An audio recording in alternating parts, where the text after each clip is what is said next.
Are you ready for the best damn radio show on the planet? Man Hour Nation, rise up.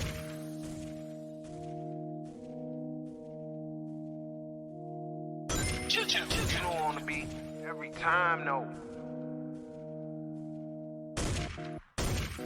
I would like to personally welcome you to Man Hour After Dark. Say that thing. While I bring you the host, Mike, Buck, and Cone. You know who's coming to the sports talk than what you about to hear right here. I second that. Go.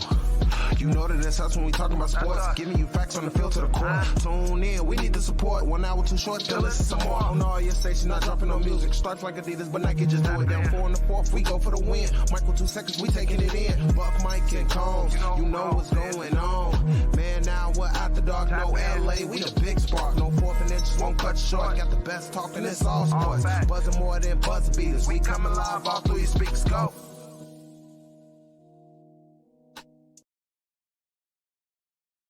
And what is going on, Man Hour Nation? It is Sunday morning here in the beautiful city of Chicago. I am your host, BC Brandon Combs. We've got a great show lined up for you. We are going to talk Chicago Bears. Virginia McCaskey had her 100th birthday. We're going to talk about that. Hopefully, no, I'm not going to say it. But anyway, we're going to talk about the Chicago Bears. We're going to have an interview with Nico Mireles, ACL Pro. And we're going to get into some way or no way here on Man Hour Chicago. But before we get into any of that, I've got to introduce to you my co-host. He is the man, the myth, the legend. He is Ryan Fitzgibbons. What's going on, Ryan? Went farther than you in bags on Thursday, Combs. Oh, God, here we go. Even hit the winning shot. But we lost 2 games. The last game was because of me. Yeah. I think maybe one too many Jamesons. You never know. You know what's funny is we had the blind draw tournament on Thursday. We did the show live from Bourbon Street, and when we had the blind draw, you ended up drawing our guy Johnny Torres as your partner, and the guy can throw some bags now. And when he got you as his partner, he comes to me and goes, "Is he good?" I said, "I've never seen him throw, but I don't know." And so then I'm watching. I went to the bar, and I'm watching your guys' first game, and you need 3 points to win, and you have 1 bag left, and you sank. And I was like, "Oh God, we are never going to hear the end of this. we are never going to live this down." He is going to talk about this for I even went to Johnny afterwards. I said, "Look, he is going to come on the show on Sunday. He's going to start it off by talking about how he was better at bags, and he's gonna we're gonna have Nico Mireles on, and he's gonna be talking to Nico Mireles about how he can go pro." Yeah, exactly. Hey, went right in. What the hell? Yeah, no, you threw well. I don't got a lot to work with here. So when I do good, I have to trumpet it out there, or else. You're just like. You're like, I gotta show you everything that I do well. Yeah, except for and then when I do bad, I get a lot of stuff on the other end too. So my friends used to call me the bad wrestler when I'd play games with them. They'd call me the bad wrestler because I'd always get yelled at, or whatever. They were always wishing for me to lose. The bad wrestler? Yeah. What were you guys playing? Razor Ramon. No, just basketball or whatever the hell I play. So they just start calling you the Brooklyn Brawler. You're just the Brooklyn Brawler of everything. That's awesome. All right, so let's get into it here. We've got the Chicago Bears. It was Virginia McCaskey's 100th birthday this past week. Happy birthday. Did she die yet? Blood pressure check. I've got to tell you.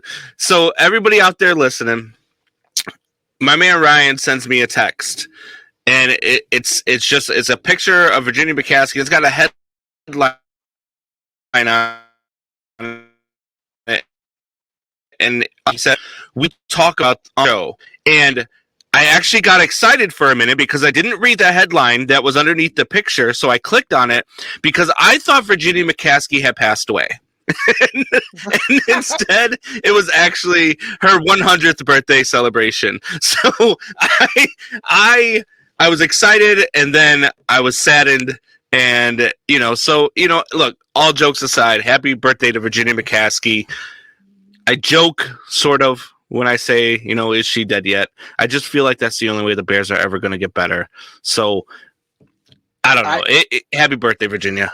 I have two things on this. One, Jeremiah must have hard to play after that with Fitz trying to get a pitcher to put in a time. Jeremiah wins again. But anyway, two things. Yeah, Brandon, stop it.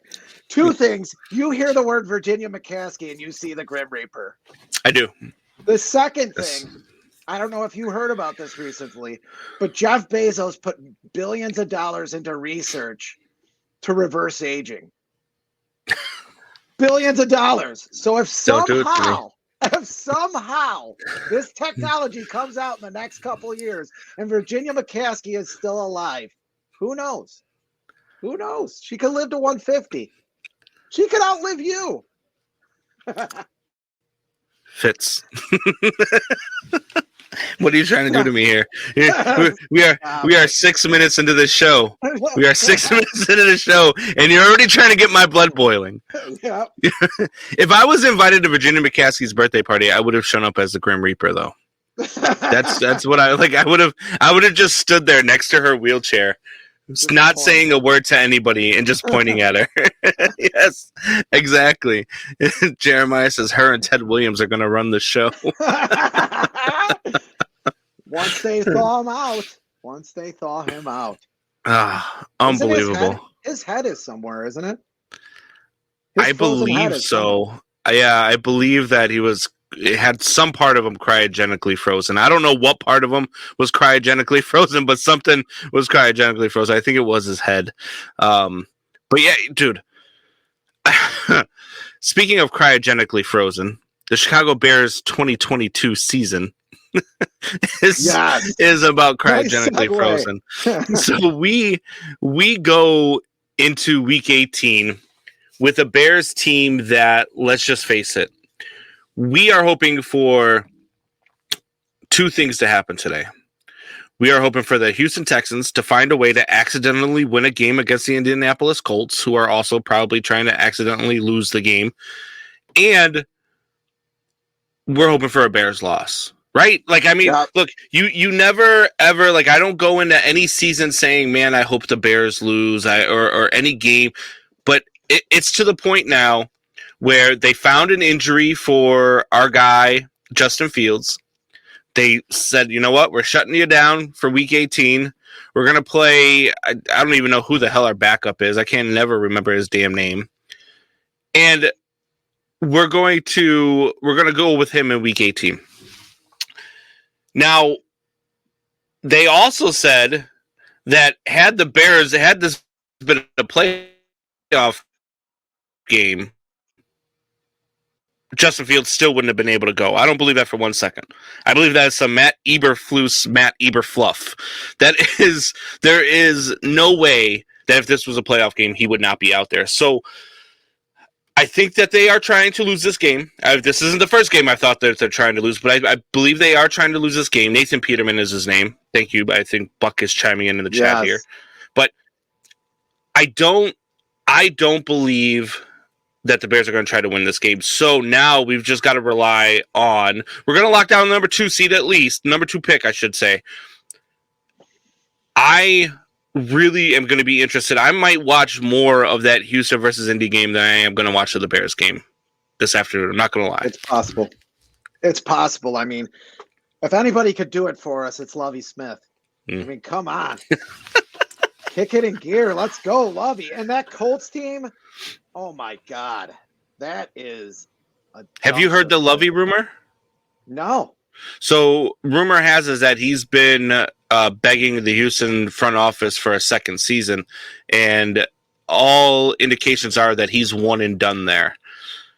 Wow. Any chance that Lovie Smith is the Bears defensive coordinator next season? Oh God, I would love that. I would love that. Nobody nobody has gotten. I'm not going to say nobody, but not a lot of coaches have gotten a more rotten deal than Lovie Smith. Yeah. I mean, I know he's not the one that invented the cover two, but he made it famous. And look, everybody does cover two. Everybody has some percentage of cover two in their defense. When people were panning it, 15, 20 years ago. And even there was a lot of Bears fans saying that, oh, cover two doesn't work. Everybody runs cover two. It's not only that, he was a great Bears coach. Won a lot of games. Yes, Lovey is the best. There was a lot of 5-11 and 6-10 teams that Lovey coached. Jeremiah's right, but yeah, I just think, and then the raw deal he got at with Tampa Bay when they ran him out of town for the offensive coordinator there, did like a coup that could have been in a Shakespeare play. Took him out. Took him out in Tampa Bay, and now in the Texans, he has 1 year on just a horrible team that was never going anywhere. I mean, the Bears probably have more talent than the Texans, and they've played with some. They have played with, they've played with. They've been close in a couple of games here at the end of the season. So, that would be a raw deal, but it would be great to have Lovie Smith as your defensive coordinator. Yeah, no, I agree. I would love to see Lovey back in Chicago. I don't know how realistic that is, but yeah. I would be a fan of it. I would absolutely be a fan. Look, when he was here, a lot of the defense was attributed to Lovie Smith's coaching. And so, you had the peanut punch, back then we had just a killer defense. I mean, when they went to the Super Bowl back in, what was it, 2006, 2007? Or was it 2008? Yep. I can't remember. 2006, 2007, yeah. Okay, so when they went back to that Super Bowl, that defense carried us all the way to the Super Bowl. I believe we won 4 games that year without an offensive touchdown. We won 1 playoff game without an offensive touchdown. Like, it was just one of those teams that the defense just absolutely carried us all the way through. And you talk to those players, and all those players would attribute a lot of their success to Lovie Smith. Yeah. Even Brian Urlacher, who didn't like the defense right away. Talk about, that defense complemented his game more than he even knew. Yeah. There's not a lot of middle linebackers that could play that defense that well. And I don't know, maybe there isn't ever going to be again. He was that good at that defense. So. I heard something this week on the Score. So I listen to the Score a lot. I listen to ESPN. I listen to a lot of sports radio all day long while I'm at work, driving in between job sites. I got sports radio on. And I heard one of the guys on the David and Hall show, Mully and Hall show, and it was the producer. I can't remember his name off the top of my head, but he said that Brian Urlacher is not a Hall of Famer. I don't know what career this guy watched of Brian Urlacher that said that he's not a Hall of Famer, but that baffled me that a sports personality in Chicago, nonetheless, on one of the better radio shows in Chicago, had the nerve to say that Brian Urlacher is not a Hall of Famer. It even went as far as to say is that if it wasn't for Lance Briggs, Brian Urlacher wouldn't have been as good as he was. Because he said people were staying more away from Lance Briggs and targeting Brian Urlacher. That's why Brian Urlacher got to make a lot more plays than he would have had he not had Lance Briggs on the team. You agree with that? First of all, I love it when sports broadcasters compare one position with a totally different position because they are two totally different positions. Middle linebacker is totally different than outside linebacker or whatever you want to call what Briggs was playing, not Brad Briggs. But anyway, yeah, you can't compare both. I don't think so. And oh my God, that he's not a Hall of Famer. That's hometown bias if I ever saw it. You see the warts and all when it's your hometown team and you watch a guy play 16 games a year. Was he perfect? No. Did he once get faked out by Tom Brady? Oh yes, God, he did. that was terrible. Yes. But most of the time, if you were in his crosshairs, it was over. And him and Ray Lewis, it's not just Ray Lewis, changed the linebacker position, I think, forever. I mean, how many middle linebackers are like him? Yeah, I think on one of the first absolutely. shows, I mean, the hands on those guys. you asked me, what could Roquan Smith do to stay on this team, or what can Roquan Smith do to get the money that he wants? And I said he could be Brian Urlacher because he wasn't. He wasn't. First of all, he's shorter, and I don't think he's as quick. And maybe he has everything else, but I mean, Brian Urlacher, come on, you got Aaron Rodgers saying that playing him was like playing chess. I mean, that's Aaron Rodgers. When he says something like that, I listen. I mean, so many seasons. That 2006 year, he won Defensive Player of the Year for a reason. Watch that Arizona Cardinals game again. You could say Devin Hester won that game, but Brian Urlacher won that game. You know what's interesting because you brought up you meant to say Lance Briggs and you said Brad Biggs. Well, speaking of Brad Biggs, on that same show, he was being interviewed, and anybody who knows Bears football knows Brad Biggs. He's been a fixture in Bears football for a long time. He's very connected within the organization. He's very connected within the NFL, and I listen to Brad Biggs a lot. Like I really like the guy. I think he's a smart individual, and he really knows the game. And after I listen to this nonsense about Brian Urlacher, I hear Brad Biggs starts talking about Justin Fields. And he says, Justin Fields there's no doubt that he's special. There's no doubt that he can run the ball. He needs to develop as a passer. And this is something that we've talked about on this show. And he's taking a lot of flack for this, is Brad Biggs. I mean, support your quarterback, blah, blah, blah, blah, blah. Well, before Brad Biggs said this, I think it was the day before Brad Biggs said this, Ryan Poles kind of said the same thing. Ryan Poles is on that same train. So I don't know. Like, I watch Justin Fields play, and I take into account the fact that he has no offensive line. He has no wide receiver weapons. He has none of that to latch onto. So I think it's throwing his timing off a little bit. I think that he's afraid to throw the ball in certain situations because he's not 100%, confident in his receivers to catch the ball. But I don't necessarily think that Brad Biggs is wrong there. I do think that there's a lot of things that he needs to progress with as a passer. I think that's as broad a claim as you could say. You could say that about you could say that about Trevor Lawrence, who just won his division. He definitely has to become a better passer. I mean, you could go down the line with that. I mean, any guy in his second year, and that was going to be my question to you. Is this even Justin Fields' second year? Because I'm not sure it is. Because last year was kind of a joke, starting off the season talking about Andy Dalton the whole time. I mean, the way Nagy coached him last year was just, malpractice. It really was.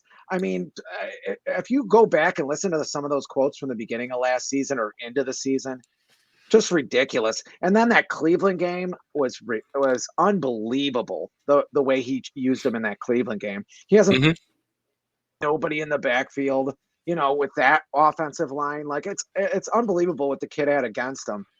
We can go through his stats. I mean, he was 25th in yards passing, but he also was number 1 in rushing. So you add that in. I mean, you have to add that in. I think it was Luke who we had on a couple of weeks ago, maybe last week. Who knows with the holidays? I don't know what day it is. But he said, well, he's just a rusher. Let's put that aside. No, I'm not putting aside the second best rushing season in NFL history for a quarterback. I'm not putting that aside. 7.1 yards, 8 TDs he had too. And he had 4 rushes over 50 yards, which has never happened before for a quarterback. Yep. I mean, tied. Would have been 6. 2 of them got called back to penalty.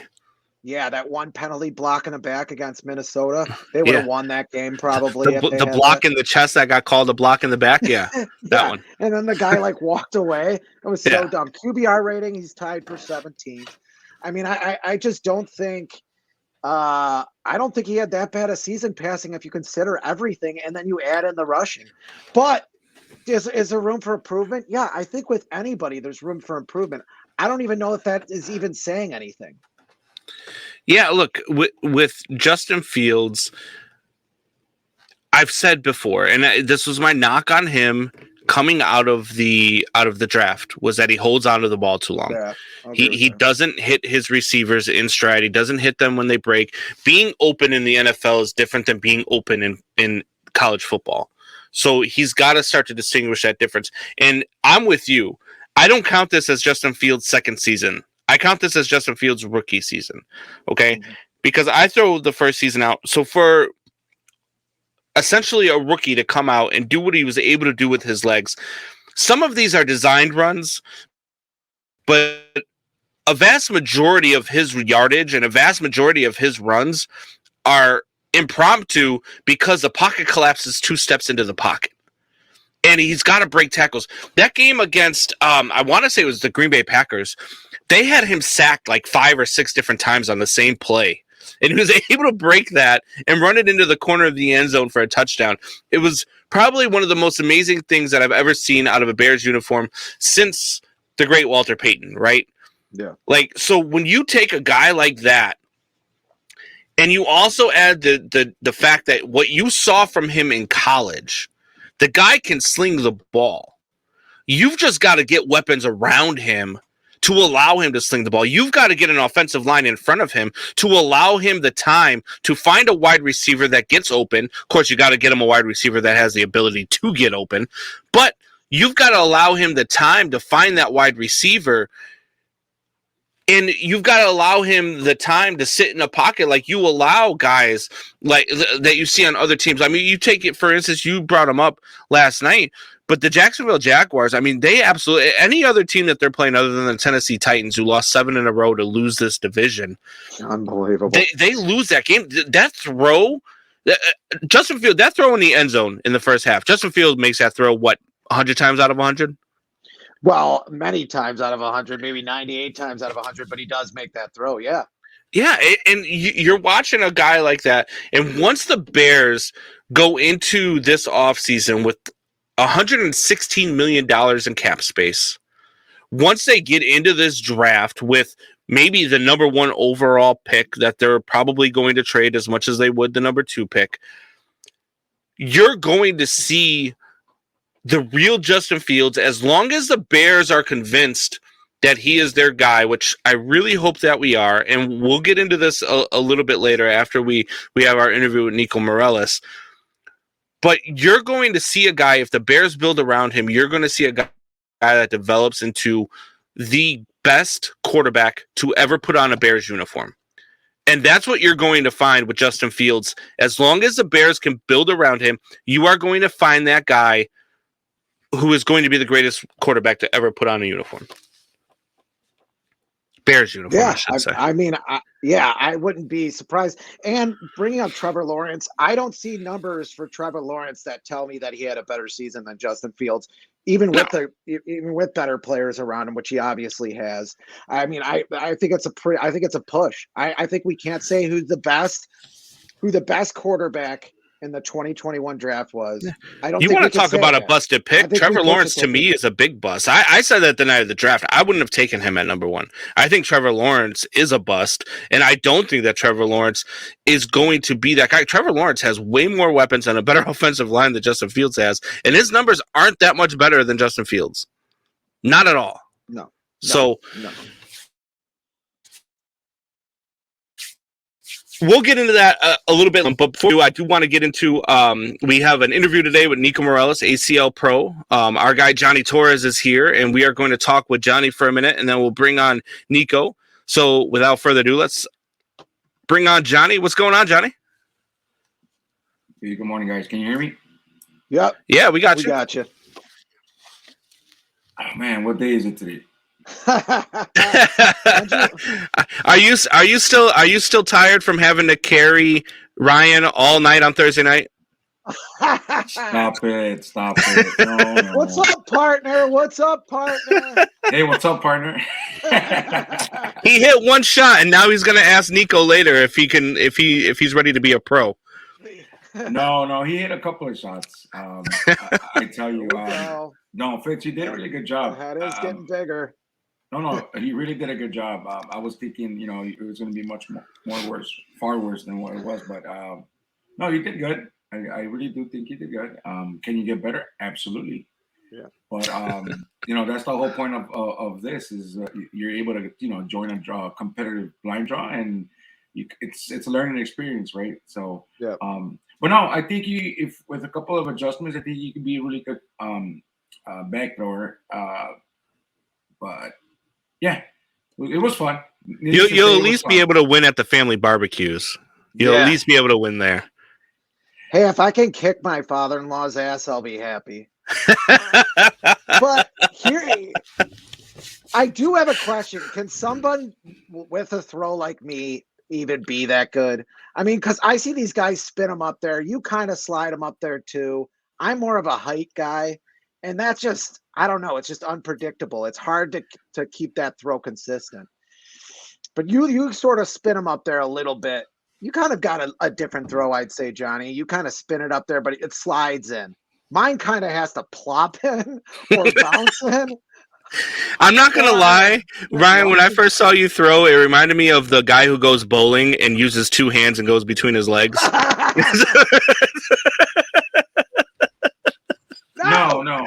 I think that everyone has their very own unique throw, and I think you hit the nail on the head there by saying that the consistency. It's all about consistency. Of course, your momentum will always change it. This is one of the reasons why a lot of shooters don't step. A lot of them just stand there. I actually was a stepper a few years back. And now, I just stand there. It's just how you throw it, right? There's three ways of doing it: the right way, the wrong way, and your way. So, it's all about not momentum. It's all about consistency at the end of the day.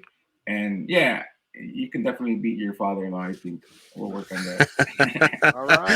All right, Johnny. So this week's Southside Bag Star of the Week is Nico Mireles. Why don't you tell the people a little bit about Nico before we bring him on? I met Nico just through the Bags family. He is, I believe, a 2-year pro. He comes to us from Seneca, Illinois. But he really, really good guy. He's got a great wife who follows him throughout his blind draw tournaments, open tournaments, regionals, conference, etc. And they're both great people. But today we're talking about Nico, and without further ado, Nico Mireles. Is he on already? He is. There he is. What's up, buddy? What's up, guys? All right. What's going on, Nico? Welcome to the show. I really do want to. I'm sorry. I do want to ask you why Marksman Mireles. That's all. So I love to shoot the airmails all day. I know you guys were talking about your slide game and all earlier, but I started with like a short airmail kind of throw, just like Ryan did, and I just use it to my advantage. Yeah, I wouldn't exactly call Ryan's throw an airmail throw. I would kind of call it a hope and pray. Have you ever seen the Sandlot where the guy's like, "Please catch it, please catch it"? That's kind of like what Ryan does when he throws a bag. He's like, "Please go in the hole, please go in the hole." Have you ever dry heaved before? Like you have to puke and there's nothing left in your stomach. Sort of like that. Yeah, okay. It's a lot like that. Brandon, he's not like that. Come on, he's not bad. I've seen much worse. Hey, he started the show by talking about how he lasted longer than me in the tournament. So I had to get him back for a little bit. So I have to lower expectations really low, so then I can fulfill. So then I think you would have done much better had you not wear that hoodie you were wearing that night. Unbelievable. I agree. The hoodie did not get in the way at all. I agree. Neither did the White Sox hoodie tore it up. Hey, Johnny, thanks for joining us, bud. We'll talk with you again. All right, I'll be here. See you, Johnny.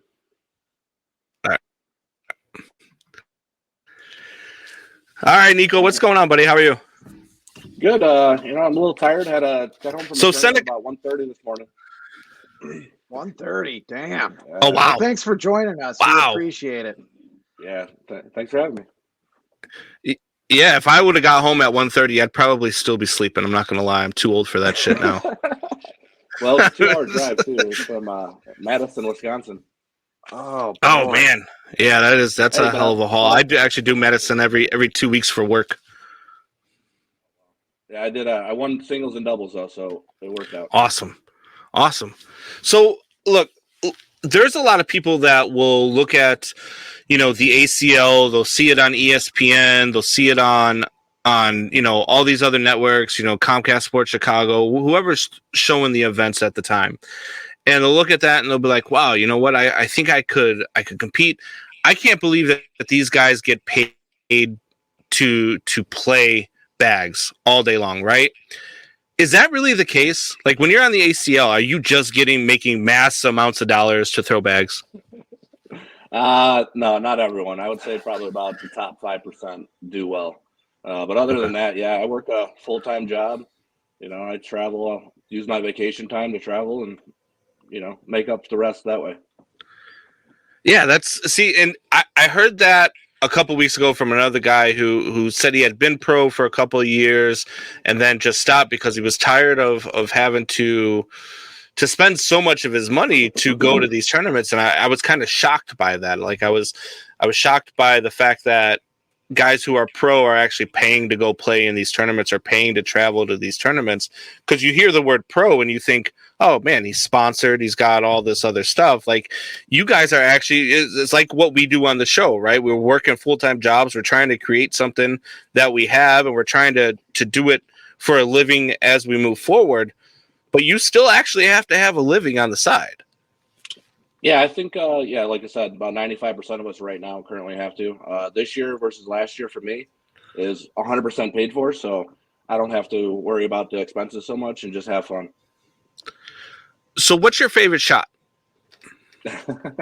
like alcohol or board shot? No, your board shot. Your board shot. Oh, both. There we go. Both. I like Vegas bombs and I like to shoot airmails. Okay. Hell yeah. Nico. We're one of the few. I feel like it. I feel like we're one of the few. You guys play on Thursdays? Yes. Yeah, we did this past Thursday. Not every Thursday. I play every Thursday. I'll have to go there when you guys are both there. That'll be fun. Yeah, absolutely. We'll do another broadcast from there this time. Hey, the sound will be better, but yeah, we'll do another broadcast from there. Yeah, be awesome to meet you. We'll have to talk to Johnny, see if he can fix that blind draw to make me your partner, though. So maybe I could actually have a chance at winning one of these damn things. Yeah, it was your partner's. It was your partner's fault. That's what it was. It was your partner's fault. No, it's definitely my fault. It's definitely my fault. So the airmail guy is the guy that I have a lot of trouble playing against. Actually, is because I can't throw a 4-bagger yet. Like I still have to try to find my consistency. So I play a lot of defense. I'll try to hit my first shot. I'm always trying to land it right in front of the hole to stop the guy from sliding in. Or if he's going to slide in, he's at least going to drag mine in with him, right? But those air mailers, man, I hate you guys because I'll put one perfectly in front of the hole, and all of a sudden you guys are hitting the back of the hole, going like those guys drive me nuts. Those guys drive me nuts. And is that why you like the shot so much? I don't really have a good push game. It's probably the weakest part of my game. So just had to develop a different kind of shot, and airmail was my go-to. What's the hardest shot for you? Like what is it throwing a? I mean, I know it's hard to throw a 4-bagger, but what's the hardest? Is that it when you do have to slide it up there? Is that your hardest shot? Would you say? Yeah, it would probably be trying to push through a couple bags here and there. A couple step out cut shots. I can't roll a bag, so I had to come up with an airmail. Okay. Yeah, same way. Somewhat. How many times do you miss the board? I think my bag percentage off is about 3%. See, I finally found something that I could beat you at. I could miss the board way more than 3%. I could beat you at that. We could definitely do that. But so, how long have you been pro? So this is my second year pro. I've been playing competitively total for about 3 years. Yeah, just watched it on TV one day, thought I can do it, and fast forward, and here I am. Did you just start like practicing in the garage? Like what was your practice routine looking like? 15 years I've played weekend tournaments here and there. Was always naturally good because of like I was a pool player, darts, bowling.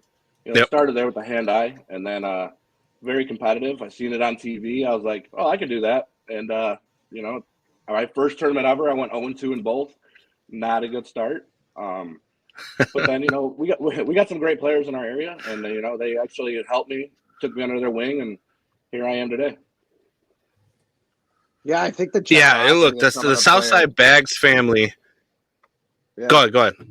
Yeah, I was gonna say the generosity even there, like them just showing me, like, yeah, you have to, maybe stepping isn't for you, like because you're stepping a lot, you can't redo that shot every time when you're stepping like that. So maybe that's something I want to look at, or keeping the bag straight in your hand. And I kept rolling over with my hand, which I do in bowling too, and I'm a terrible bowler, but things like that, just those little tweaks. Like you're right. I mean, they're very generous group of guys, but. And Nico, that's why guys like me and Fitz, like we'll watch sports, we could talk about sports, like we love like all sports, baseball, basketball, hockey, bags even, right? We could talk about it all day long, but you start getting us out there, it's a completely different story. There's a reason why we talk about it for a living and don't play it for a living, that's for sure. Yeah. So we got to ask you. So we like to have a lot of fun on this show, as you could probably tell, right? Like, so we're not the normal. We're not going to ask you, how many people do you like beating? What's your favorite person to beat? Not that type of stuff. We want to know who in the tournament, in anywhere in the ACL, if you could take them on one-on-one, who would it be? Oh boy. Honestly, it'd probably have to be my partner that year. I think you're always trying to prove yourself to your partner. I think taking him one-on-one would be the most ideal situation. Oh, wow. And your partner is? This year, my partner is Tom Gustafson. Tom Gustafson. All right. So you're throwing it out there. You want Tom one-on-one, and you're going to whoop his ass. Is that what you're saying? I got him last night. So.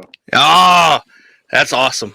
That's awesome. It's always fun when you beat your partner. That's probably why Fitz is living it up today, because he lasted longer than I did on Thursday.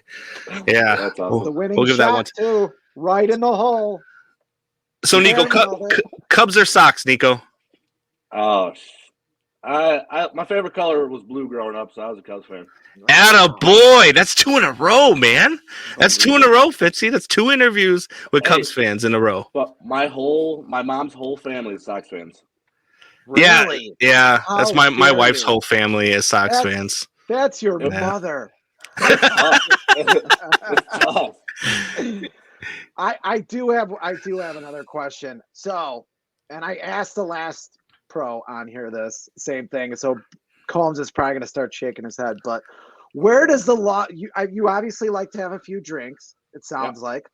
Where is the law of diminishing returns? Because by the second game of bags on Thursday, I was pretty good. I mean, even Johnny said. But by the third game of bags, I lost it. So I don't know how many drinks that was. But does having a couple drinks help you loosen up a little bit, or do you not drink at all, or do anything before a decent tournament, or somewhat? Maybe not a pro tournament, but like a tournament at Bourbon. Yeah, I mean, for me, I'll definitely drink on like a Thursday blind draw, like tournaments on the weekends. Try not to drink till like noon, to kind of be like a normal. Yeah. But yeah, I mean, I'll drink all night, one after another. It's not really, I got to make sure I eat and drink water and whatnot. But yeah, I drink. Do you feel it helps your shot sometimes? Are you like, oh, this is actually helping? Or are you like, oh, no, this is getting bad?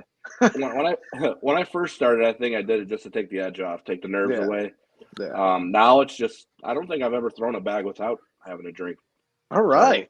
That's what I think, Fitzy, for you. I think what it is the more you drink, it's not the better you get, it's just the better you think you're throwing. The more you drink. I think that's really what it is there. I don't think that it has anything to do with how good or how bad you are. Yeah, cognitive dissonance. Yeah. Once I get cognitively impaired, there's a separation between reality and what's happening in my mind. It's like when you were in your 20s, right? You go out to the bar, you have a few drinks, and you're like, wow, that girl at the end of the bar is gorgeous, Oh. right? And she's looking at me. And then you wake up the next morning, you have to gnaw your own arm off so that she doesn't know you're leaving. That's what we get. That's what we get here, Nico. We like to have a ton of fun, man. I was backstage and I was laughing the whole time. That was crazy. I appreciate it. So, where's your next tournament? Where are you getting into your next one? Where are you going? So the end of the month, I'm going to Albuquerque, New Mexico. Just playing with a random partner. My pro partner can't make it, so picked up someone else. He's a top 20 player in the world, so I think we'd be all right. Sure. Hey, I'd like to throw my name in that hat. If you're ever without a partner, you feel free to give me a call. I mean, I can't imagine we're going to do very well, but I will go. We'll have a good time. Maybe if there's a lot of, one pro, one non-pro tournaments. Yeah. Maybe. Hey, I'm in. I'm definitely in. Those? Do they have those tournaments? Oh, they do? Okay. That's a real thing now. Yeah. Oh, man. That sounds like I'm going to have to start looking into some of this stuff. Like, I like to throw bags. When you're working full time, and then I do the show full time, because other than the Chicago show, I do a national show with for Man Hour as well, and I dedicate a lot of time to this. But then on Thursday nights, I try to throw bags. Now Johnny's trying to get me to go on Tuesday nights at shortstops. I got another buddy who tries to get me to go on Sundays. So now all of a sudden I'm throwing bags 3 days a week. It's by the time I start drinking and I'm having a good time, it's like a $200 a day every damn time I go. And so the wife's not really having it anymore. That's what I was gonna say. But I've got to feel like if we find some of these tournaments, like how do people go and look? Like, how did you start finding all of these tournaments? So what would a guy like me or any of the listeners out there have to do to start finding some tournaments where they could go? And if they really felt like they could compete, where could they go to compete? I would probably start out with like a Scoreholio app. You can kind of search that by radius and where it's at. Other than that, I would look up American Cornhole League.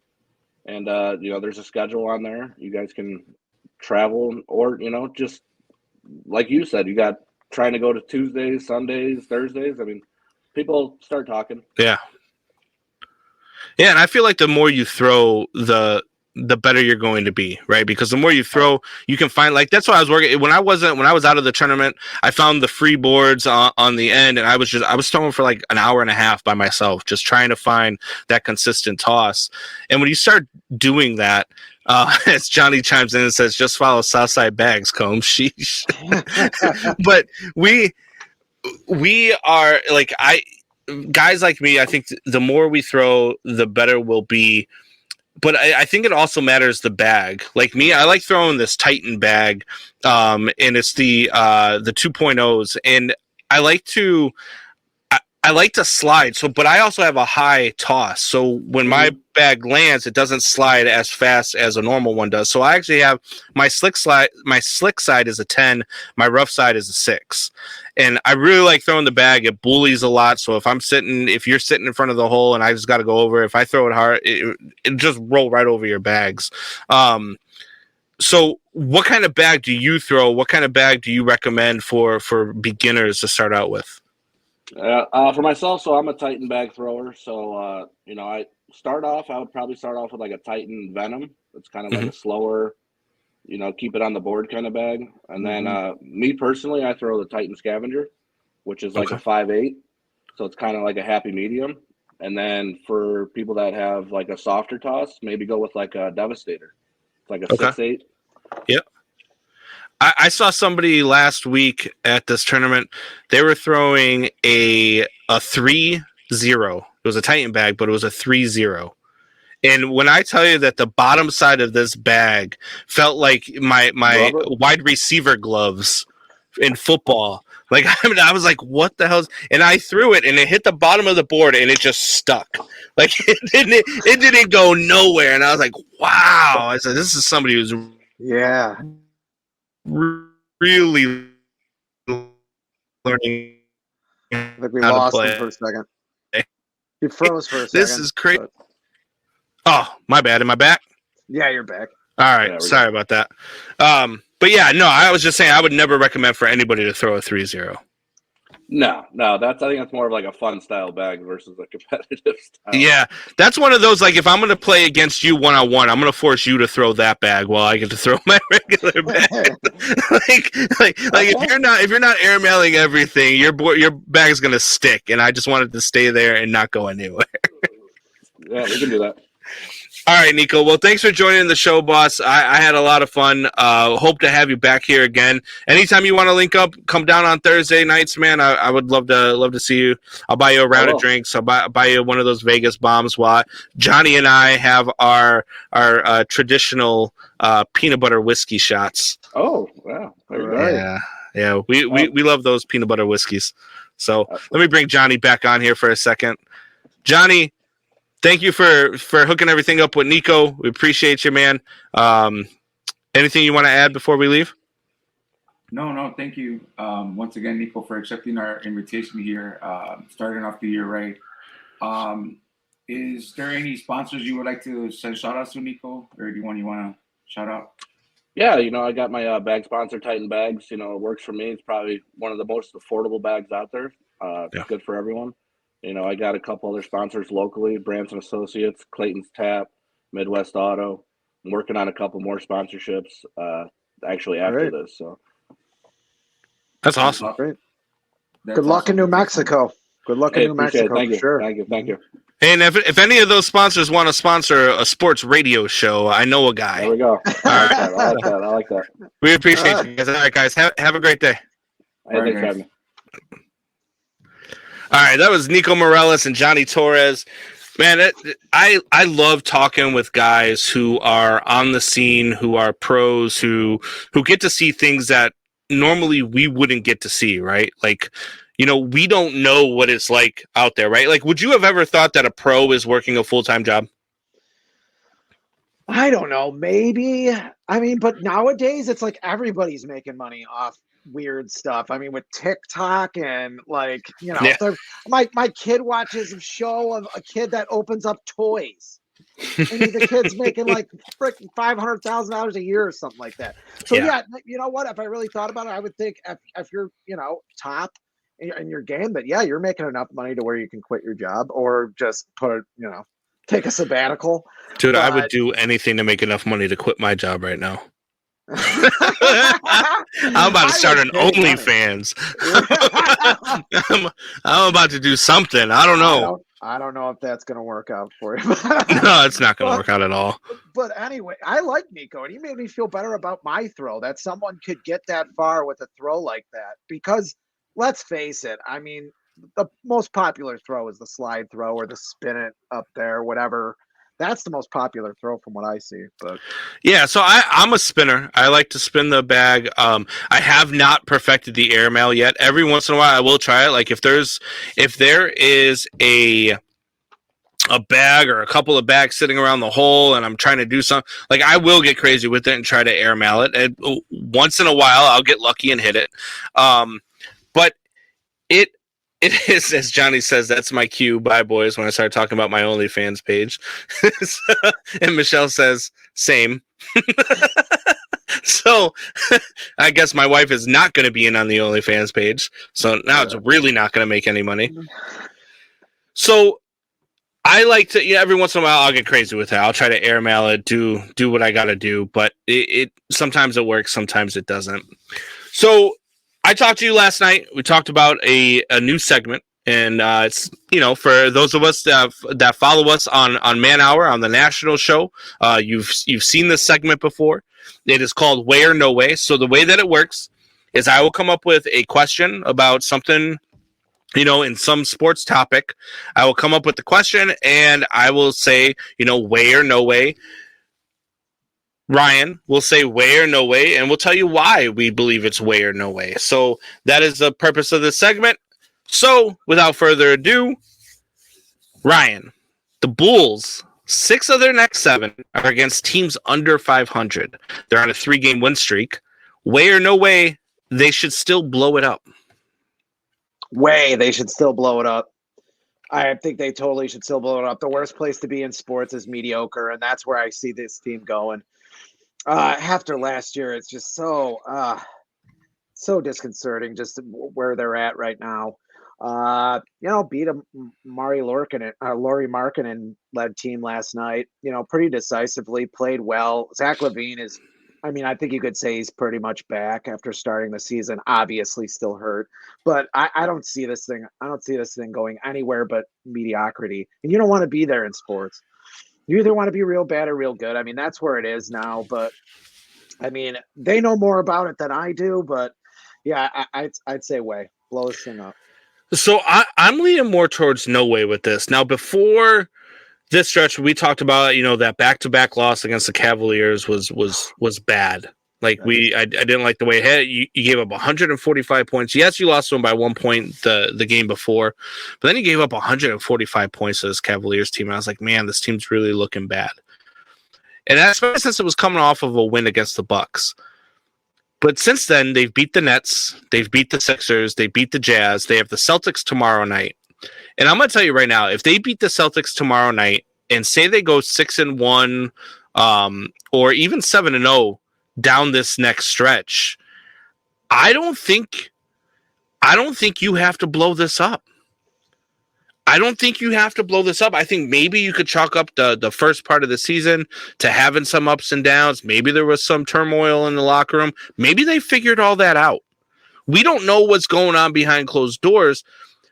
I think that the Bulls have enough talent that they don't have to blow this up. I'm not saying that they're a team out there that could necessarily go out and make a run and win the East, but maybe they could shock a team or two in the playoffs and have some addition by subtraction, whatever you want to call it, come this offseason. But I don't think you need to blow it up. I don't think you need to start trading everybody before the trade deadline. I don't know. I don't see a way where this team just totally becomes, a championship team or even close to a championship team or in contends. That's why I say that. And while maybe there's a road where they are next year, I just don't see that either. I don't see that where they're at in the salary cap. I don't see. I mean, what big guy are they going to pick up next year to make this thing complete? Jeremiah, do you have to see if Zach keeps this up? That would really be a game changer. Maybe, but does that make them a championship team? I think we have to talk after they beat the Celtics and lose to the Pistons. Look, I'm with it. Look, if they beat the Celtics, I mean, the Celtics are right. They're the cream of the crop in the East, right? Like they're the best team in the East. Them and the Bucks. So then you would say over the last 2 weeks, you've got a victory over against the top two. Plus, you've won 6 out of their last 8, somewhere in that vicinity. Like, I don't think that you necessarily have to go into the trade deadline thinking, man, we have to abandon ship. We have to get as much as we can for what we have. I don't think that that's the case. I don't. I think especially in basketball, you have to think years and years ahead. You have to. That jigsaw puzzle of that salary cap is hard, even though it's gone way up in the last. I mean, there's bums making $10 million in the NBA now, but I just think you have to think it. You have to be able to self-evaluate really well, especially in the NBA, really well. And I just don't see this thing ending up in a championship unless I'm missing something. Maybe next week we go over the salary cap numbers and look at that and see if there is room for another, for a 4. Lonzo Ball comes back and you have another really good scorer, another really good player. I mean, Patrick Williams doesn't look like he's becoming that, but yeah, you tell me what you see. So speaking of teams that might blow it up here in Chicago, which we seem to have one every year, if not more. Yeah. Currently, the Blackhawks have the worst record in the league. Way or no way they should be seeking trades for every player on the roster? Well, I think way for sure. If I'm going to say that about the Bulls, I'm going to say it about the Hawks. I mean, they should be fielding trades. Yeah. I mean, I know you don't want them to get rid of Kane, but, maybe he's untouchable. I don't know. I mean, he's getting up there in age too. I mean, it depends on what the package is, but I think you say yes to just about anybody. You are definitely rebuilding. They are a dumpster fire. They are definitely rebuilding. They are definitely going to be in the hunt for Connor Bedard, in this draft, which, I mean, that kid just tore it up at the World Juniors. I don't know if you saw, but he had something like 12 goals in 7 games or something like that. It was absolutely ridiculous how good he was at the World Juniors. I don't think that you necessarily are putting everybody up for trade with this team, because I can't fathom a world where Patrick Kane is donning another jersey. I just can't. Even though you're going to be going through a rebuild, and even though hockey is one of those sports that 1 or 2 players can really turn a team around. I mean, we saw it in 2009 with the emergence of Patrick Kane and Jonathan Taves, and then the year after that, they won the cup, right? Like, you could absolutely change the future of this team through the draft, maybe through a couple free agent acquisitions, but by keeping at least one of the 2 centerpieces that you have, right? Like, and I don't know why I'm more okay with trading Taves than I am with Kane, but to me, like, Patrick Kane is the greatest American-born hockey player to ever step on the ice. And I can say that without hesitation, because I don't think that there is one other American-born player that you can say, not Brett Hull, I'm not going out there with any other American-born player before I'm going out there with Patrick Kane. And it means something.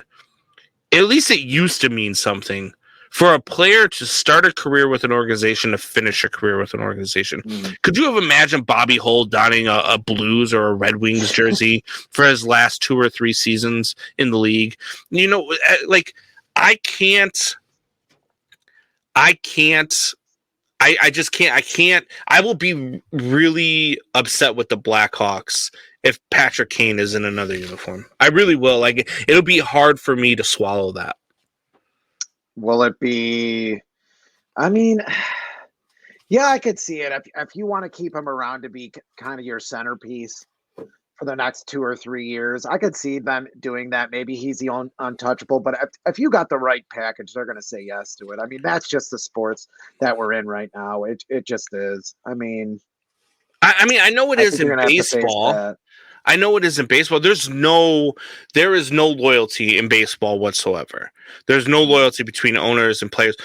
But in hockey, like, it's meant something. Like, hockey is not one of those sports where we're like, we see these stars come through and they don't take care of their guy, or they let him go play for somebody else. Like, I don't want to see that come to hockey, because I don't want to worry about if the Blackhawks do go out and get Connor Bedard, if they do get the number 1 pick and Bedard is the guy that they go and get. I don't want to know that 5 or 6 years from now he might be playing for a different team. I don't want to see that aspect of it. And that's, to me, the Patrick Kane thing. To me, it's more about the principle of everything than it actually is about where the Blackhawks stand right now. Yeah, I mean, you can't do that. I mean, especially, we just talked about NBA, the hard cap you got on hockey. I mean, you got to play with that. You got to get better players in here. Yeah. And that's the only way you're going to get 2 or 3 better players. It just depends on the package. And I'm sure you stay principled with it. I mean, in a year where the Sox got rid of Jose Abreu, I don't know why I'm on this side of the argument, but I am. I mean, it just depends on the package you get. I mean, the Hawks are that bad. So you brought up the Chicago White Sox, and yesterday the Los Angeles Dodgers DFA'd Trevor Bauer. So way or no way, the White Sox should do whatever it takes to go get Trevor Bauer. I'm going to say no way until I know what he did. I got to say no way. And not only from an ethical perspective, but just from a sporting perspective too. I mean, how volatile is this guy? I mean, I used to like Trevor Bauer. I listened to his videos. He's a big fan of Tim Anderson, and then Tim Anderson went yard on him on a slider, by the way, which is tough to do against Trevor Bauer, and it was a decent slider back in 2021. I think it was. Pretty sure it was 2021 before I think he got suspended in like mid 2021. Yeah. I love the player. I love the player, and I like the guy. I liked his videos. I liked that he didn't care and made, just said whatever came to his mind. It was very critical of Major League Baseball that is still in the past to this day. OnlyFans. Speaking of OnlyFans, Jeremiah Murray saying, speaking of OnlyFans, and if you don't know what OnlyFans is, look it up. Or don't. Kind of funny. Yeah, or don't. Yes. But for the Dodgers to do an investigation, and I know this team has money to throw away, but them to do an investigation at the end, say no, thank you. We're going to pay $22 million for you to go away. That just concerns me a little bit. I don't know what the facts of this case are. I really don't. And I don't even want to speculate on them. But I just think from a fan perspective and a sporting perspective, and even an ethical perspective, you put your hands on a woman, I don't know how much patience I have for you. But. So I do know a lot about this situation, and I've read into it and I followed it. And from the time that it started, at first, it really looked like Trevor Bauer was in a bad position. But then you start seeing some of the evidence that comes out. I mean, this girl was basically what it boils down to in a nutshell was that Trevor Bauer likes a certain type of situation in the bedroom.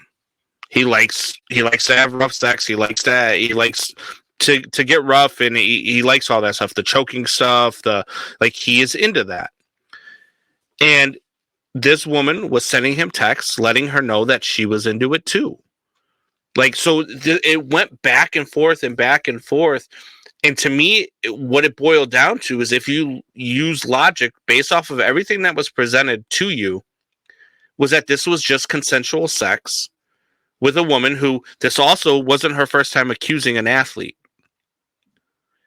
And the first time was found to be inadequate as well. So I feel like Trevor Bauer got stuck in a case of he said, she said, and I thought he got caught in a case that at the time that we were in 2021, all of the things that were going on in 2021 with all of the political stuff and all of the agendas and all of the movements, I think he got caught up in that. And I think that that's why baseball came down as hard on him as they did. No pun intended.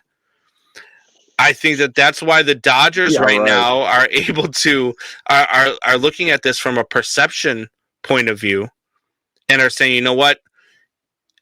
We don't know if keeping you outweighs the backlash that we are going to get by just letting you go. We're going to let you go because we don't want to know what it's going to do to us publicly to keep you. And if I'm the White Sox, look, it's the south side of Chicago, man. They're not going to care. They're not going to go get this guy. Once this guy is pitching into July for you and he's an all-star and he's got a freaking ERA that's under 3 and he's won, 12 or 13 games already at the halfway point for this White Sox team, nobody's going to remember what they did. Just like nobody remembered in 2016 when the Cubs went out and got a reliever who beat the crap out of his wife a couple of years prior to that and then helped us win a World Series. That was even worse. The Chapman stuff, I think, was even worse. What I don't know is that they can't release, the Dodgers and MLB can't release everything they got out of their private investigation. That's my only thing. I don't know enough about it. Even reading it, and I did go and read it after you told me a little bit about it, and I agree with you. There's a lot of cases out there like this. I mean, at some point, we have to develop an app where it goes, are you okay with this? Check yes or no, and then it goes into the app and you're okay with doing whatever you want to do sexually or if you want to go out with somebody. Jeremiah says, when you openly criticize baseball, you better make sure you don't screw up. He's being blackballed. And I agree with that statement. Look, Trevor Bauer, but I don't know, I wouldn't say he so much criticizes it as so much is telling the old people, which I say all the time, Yeah. that the get off my lawn people in baseball, that they need to loosen up. Like this game, the game that we are in now, there's so many old heads in this game, like Tony La Russa, speaking of the White Sox, who ruined this game. I mean, the fact that Barry Bonds is not in the Hall of Fame because of steroids is a joke. He's a Hall of Famer anyway. He's a first ballot, no brain Hall of Famer, and to me, he is the one. He is the 1A to Babe Ruth. Like, you could argue with it either way. To me, I have Barry Bonds as number one all time. I watched this guy. This guy was incredible. But baseball has that mentality of, if you put a stain on the game, because I don't believe that steroids did that. I believe baseball allowed it to happen. And then when they got their hand caught in the cookie jar, they kind of let the players take the fall Yeah, I for think it. everybody, yeah. Mhm. But baseball has a way of making sure that if you put a stain on the name, you're not going to be able to play. And I think that that's what's happening here. I wish I knew more, and maybe I'm sure there's teams doing their own investigation now. Maybe I don't wish that I know more. I'm seeing the comments here. Johnny says maybe he'll bring some fans to the ballpark, and then Jeremiah says ball gag night at the ballpark. Jeremiah, he's on fire today. But look. I mean, it's tough, and you think I don't want Trevor Bauer? You're nuts. I just need to know a little bit more, and I'm guessing the White Sox will know a little bit more. Some of the teams that are going to pick them up are going to let him know. But you know who I think is going to pick them up? It's going to be one of these, like, second or third tier teams that aren't really going anywhere. Maybe like the Marlins or something that aren't really going somewhere. I see that happening more than I see the Sox or a contender picking them up. I'm telling you, right, if the Sox don't go after him, I really hope that the Cubs do. Because this guy can help a team win. Oh, absolutely. Right now, this guy can help a team win. Why wouldn't a winning team say, dude, if I'm the Padres even, I'm going out and I'm doing what it takes to get this guy to help me win this division from the team that just let him go. Like, I don't know. To me, I think that the perception thing is kind of taken over with him, and we could get into this more, and we could talk about this one subject probably for like 2 hours. As Jeremiah says, but the crime dog is in unanimously. Exactly. Fred McGriff is a unanimous freaking vote, and Barry Bonds is not in the Hall of Fame. That's why the Hall of Fame in baseball is a joke. So is Harold Baines. So the Cubs land Eric Hosmer. So our final way or no way, they might be the more fun team in Chicago to watch this summer. Do I have to even answer this? No way. No way. You tell me in July, 75% of the Sox team is hurt, then maybe, but no way. I don't think so. I don't think this is their year. I think they'll be a fun team to watch. I'm not going to say they're not, but I don't think they'll be the most exciting team, no. I unfortunately agree with you. This is a no way. The White Sox, I think, are a contender for the World Series. I think that they are one of the best teams in the American League. And I think now that Tony La Russa is gone, they are going to go places, and as long as they can stay healthy now, I mean, that is a big caveat with this team. They have to stay healthy. But I really do believe that on paper, I mean, there's not very many lineups in the American League that I would take above this one, short of the New York Yankees. So they are a good one. But before we get out of here, I do want to address something. We were talking about the Hall of Fame, and I had two people now bring this up. And I'll bring up your brother John here, who says, what about Pete Rose? And here's my take on Pete Rose. So I was all about let Pete Rose into the Hall of Fame. I was all about it until I went to a baseball dinner in Boston, probably about 10 years ago now, maybe 12 years ago, and Johnny Bench was there. And I had a conversation with Johnny Bench, and I asked him about Pete Rose. And even Johnny Bench, his teammate, said, look, he broke the one rule that is posted in every clubhouse. Do not bet on the game. He said, we talk about it all the time. We go into the clubhouses. You'll see it on there. You do not bet on baseball. And he broke that one rule. So to me, it's a very different argument than the steroid argument. Because the steroid argument, I always argue to a T, baseball made billions of dollars off of the steroid era. Baseball made billions of dollars knowing that these guys were using. Look, when Barry Bonds and Sammy Sosa broke into the league, they were the size of Ryan. When they retired from the league and hit all those home runs, their forearms were the size of Ryan. Yeah. So you knew that they were using. But you allowed it to happen. And you know why you allowed it to happen? Because us as fans, we don't care. Dude, I don't care who's using. I don't care if guys now are using steroids. You are paid millions of dollars to entertain me. Do whatever you want to do as long as you continue to entertain me.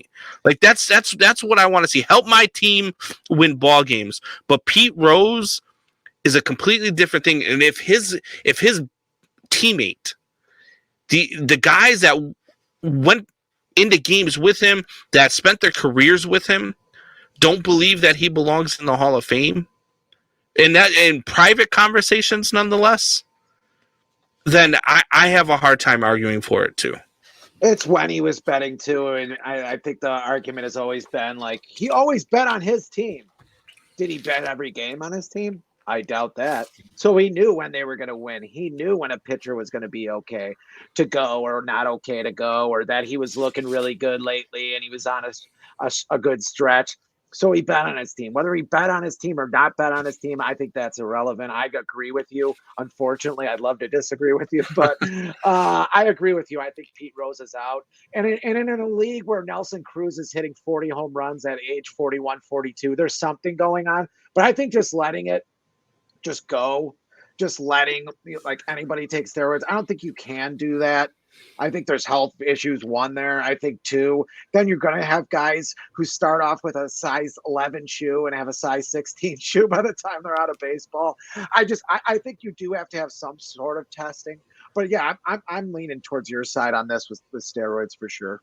Jeremiah says, then ban him from baseball. Don't take away what he did on the field. Look, it's just like those college players, right?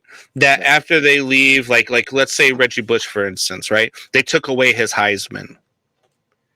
Reggie Bush still won the Heisman. We know he still won the Heisman. God. All of his numbers are still out there. As a matter of fact,